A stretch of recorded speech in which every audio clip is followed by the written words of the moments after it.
বছরের শেষ রাত, যে রাতে মানুষ নতুন বছরকে স্বাগত জানায়, সেই রাতেই হরিয়ানায় ঘটে যায় এক ভয়ঙ্কর নৃশংসতা।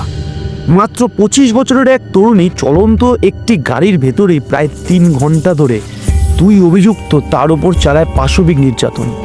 চিৎকার ছিল, আর্তনাদ ছিল, কিন্তু সেই রাতে মানবতা নীরব ছিল। শেষ পর্যন্ত অচেতন অবস্থায় তাকে রাস্তায় ছুঁড়ে ফেলে পালায় ওই দুই অভিযুক্ত। বর্ষ শেষের রাতে এই এক নারীর নিরাপত্তা, কিন্তু এবার আর তারা পালাতে পারেনি। ঘটনার পরই পুলিশ দ্রুত অ্যাকশনে নামে। সিসিটিভি ফুটেজ, গাড়ির নাম্বার এবং মোবাইল লোকেশনের সূত্র ধরে দুই অভিযুক্তকে গ্রেপ্তার করেছে পুলিশ।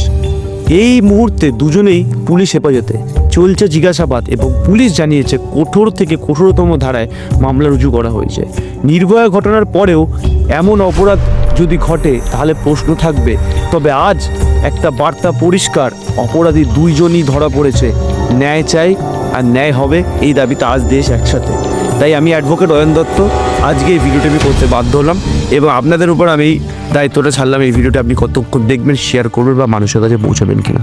নমস্কার বন্ধুরা, সুস্বাগতম নতুন বছরের জন্য।